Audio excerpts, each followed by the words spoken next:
Sehemu ya 67 ni about mama wa kambo. Alhamisi jioni nilikuta koti la baba likitundika kwenye kiti cha mbele. Lilikokuwa limebeba harufu ya moshi wa mikate. Mama wa kambo alilifunua, akalitanua kwenye mgongo wa kiti ili lipumue. Kisha akachukua kitamba kidogo kuifuta suti ya beji iliyogusa milango wa duka.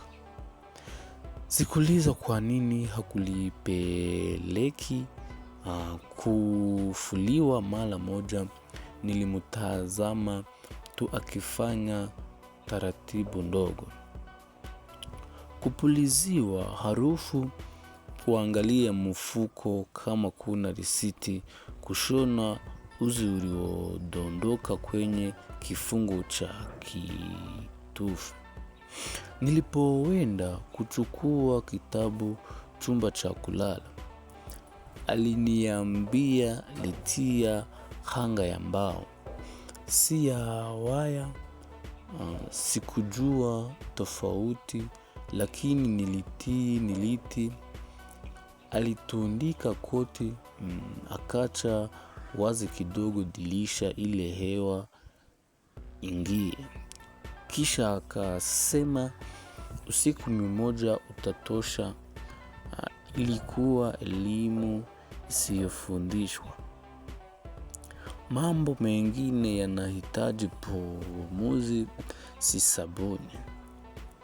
Usiku wa Ijumaa baba alivaa koti kwenda kazini, kitufe chake kikawahi kuwekwa sawa, harufu ya moshi ikiwa hafifu.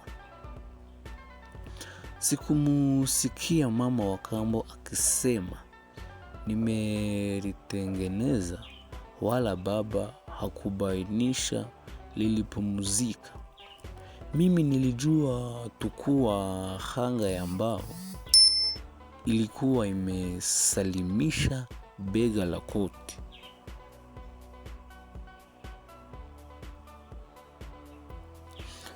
Sehemu ya 67 si koti safi peke. Ni hanga ya mbao, dirisha lililowachwa wazi kidogo, na uzi mmoja niliushona kwa maelekezo yake. Hatujengi uhusiano kwa kutangaza hisani. Tunajenga kwa kuacha kitu kipumzike na kujifunza kwamba kujali kunaweza kuwa kunyanja. Tukoti tulitanua hewani na kulitundika sehemu isiyounju bega.